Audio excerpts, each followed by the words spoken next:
Now the very first question बहुत ही simple सा है। आपको यहाँ पे यूजर से एक सेंटेंस या फिर एक वर्ड या दो वर्ड का इनपुट लेना है और उस कंप्लीट कैरेक्टर एरे या कंप्लीट सेंटेंस जो है हमारा, मान लीजिए सेंटेंस यहाँ पे इनपुट किया गया है कुछ इस तरीके से, दिस इज जनवरी, आज 8 है तो मैंने यहाँ पे लिख दिया जनवरी 8 2021। This is a complete sentence, ठीक है। अब इस कंप्लीट सेंटेंस के अंदर हमारा जो भी फर्स्ट कैरेक्टर है दैट इज टी, उसको आपको अपर केस के अंदर कन्वर्ट करना है और बाकी का हमारा जितना भी डेटा है वो लोअर केस में आ जाना चाहिए। यानी कि ये जे भी लोअर केस में कन्वर्ट होगा और ये ई भी लोअर केस में कन्वर्ट होगा।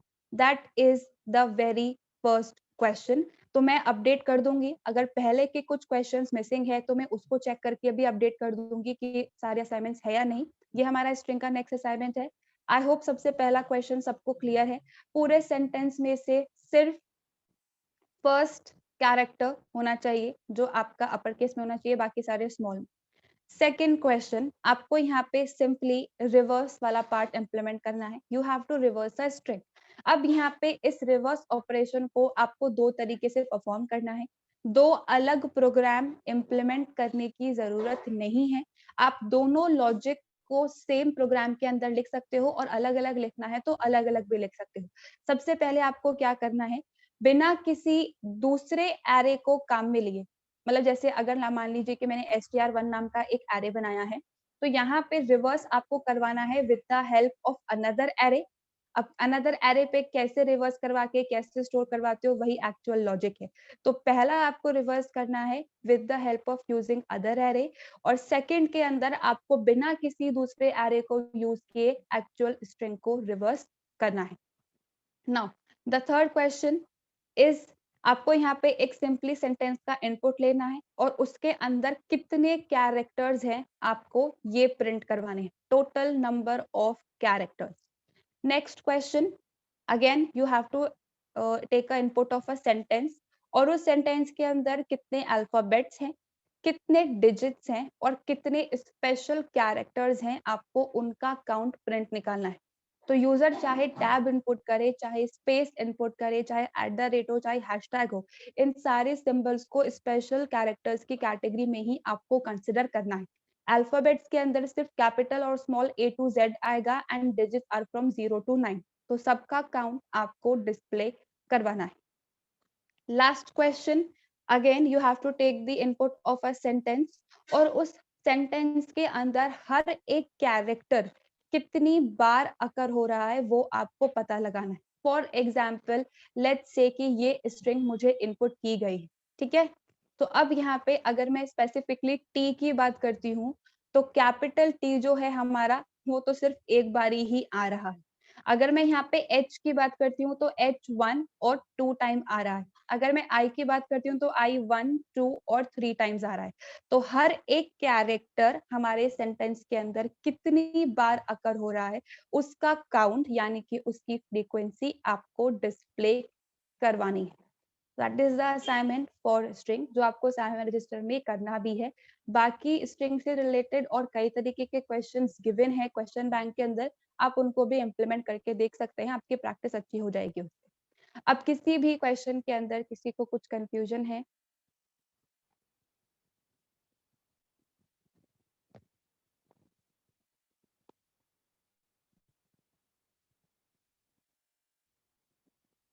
देखिए, नेक्स्ट जो हमारा प्रोग्राम है that is program to count the number of words in a sentence. Like जैसे अभी मैंने लिखा था दिस इज जनवरी 8, तो दिस इज जनवरी 8 टोटल हमारे पास में 4 वर्ड्स हैं एक सेंटेंस के अंदर।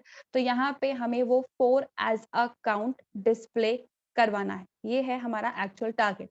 अब यहाँ पे सेम वही कंसेप्ट, सबसे पहले हमें हेडर फाइल्स को इंक्लूड करना है, stdio, conaio and string dot h, क्योंकि string के फंक्शंस को मैंने प्रोग्राम में काम में लिया है।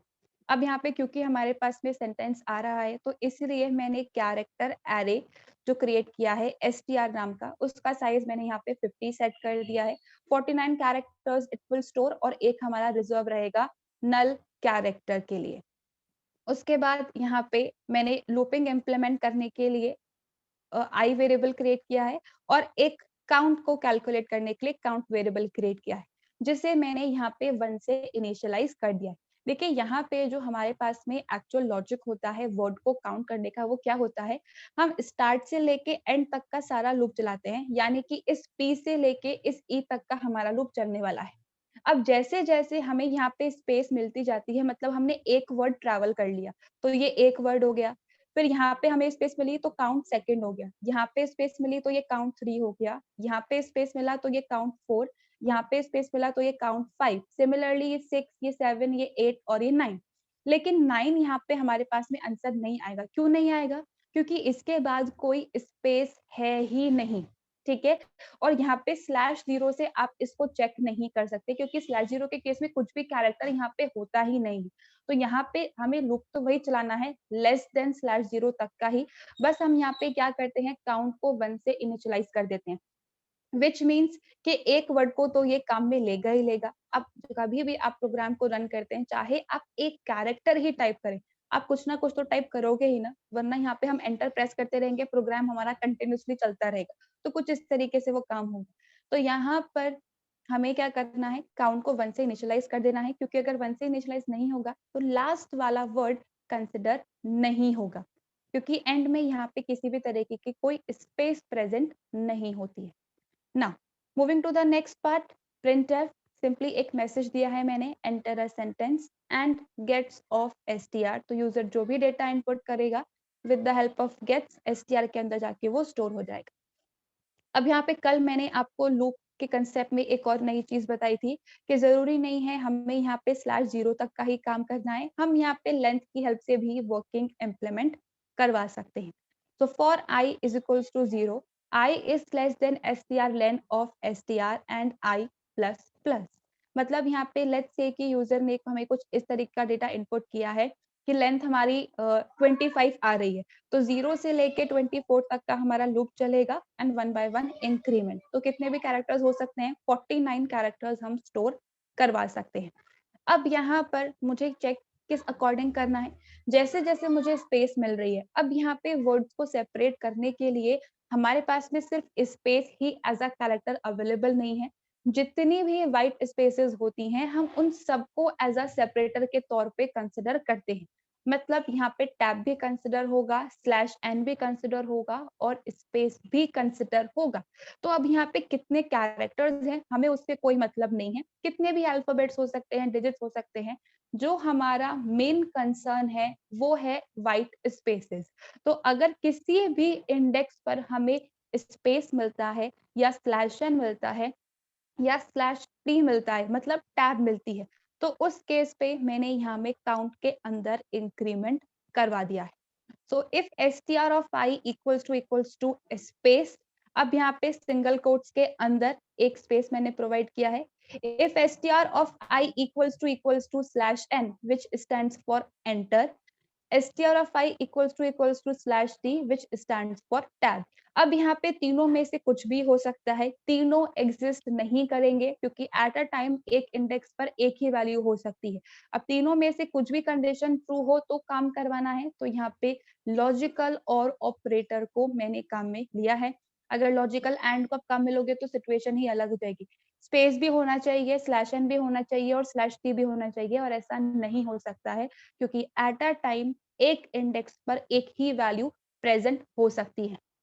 तो तीनों में से अगर कुछ भी यहाँ पे ट्रू होता है, कोई भी एक अगर व्हाइट स्पेस हमें मिलती है, तो मैंने काउंट के अंदर इंक्रीमेंट करवा दिया है।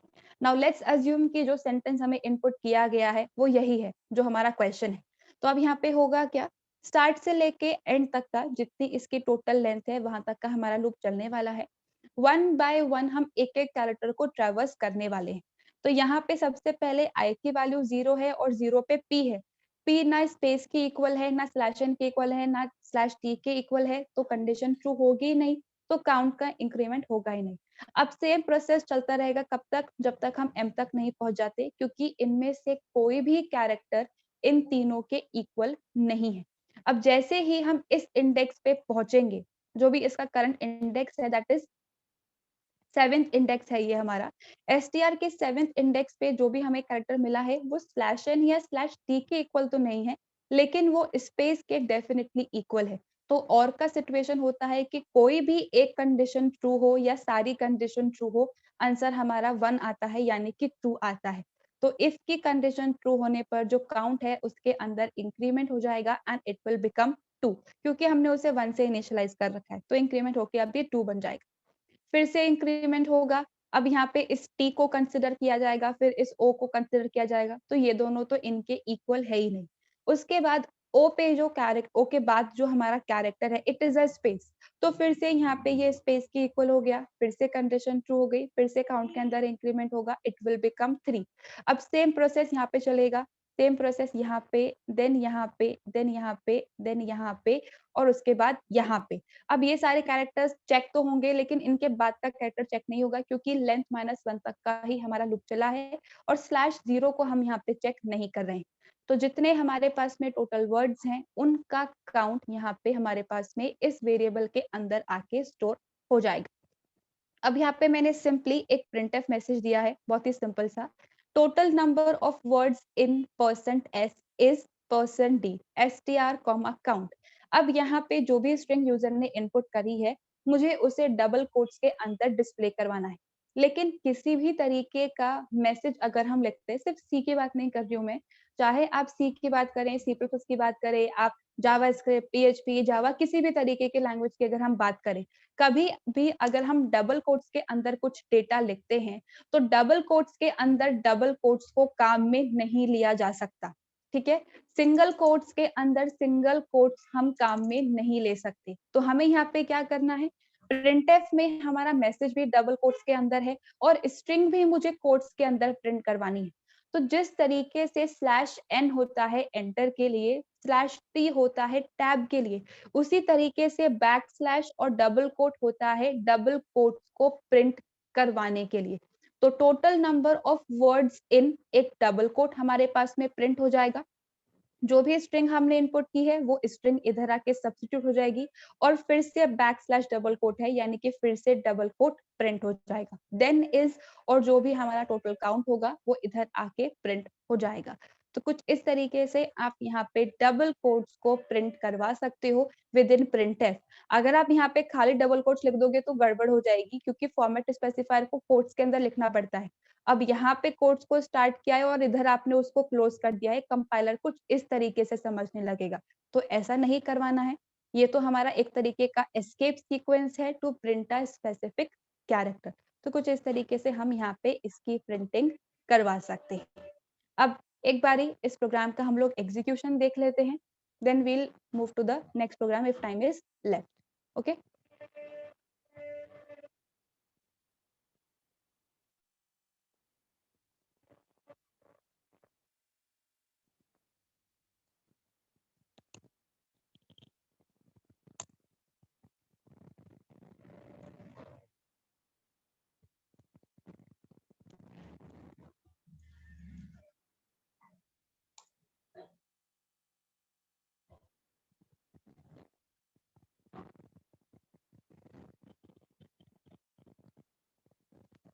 देखिए प्रोग्राम हमारा बिल्कुल वही है जैसे कि मैंने आपको एक्सप्लेन किया।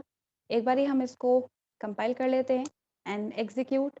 अब सेम मैं इनपुट दे रही हूँ, दिस इज जनवरी 8, ठीक है? तो यहाँ पे काउंट हमारे पास में 4 आया है। तो अब मैसेज देखिए, total number of words in double quote start हो रहे हैं, this is January 8, double quotes close हो रहे हैं, इज और उसके बाद यहाँ पे हमारे पास में 4 एज अ काउंट आया है। तो यहाँ पे अगर स्पेसिफिकली आपको हाइलाइट करके कुछ डिस्प्ले करवाना है, तो आप एस्केप सीक्वेंस के काम में ले सकते हैं और कोट्स में डेटा को प्रिंट करवा सकते हैं। डायरेक्टली अगर आप कोट्स लिखेंगे तो उसमें प्रॉब्लम आएगी, so that's why we have to use escape sequence. अब इस प्रोग्राम के अंदर किसी को कुछ भी कंफ्यूजन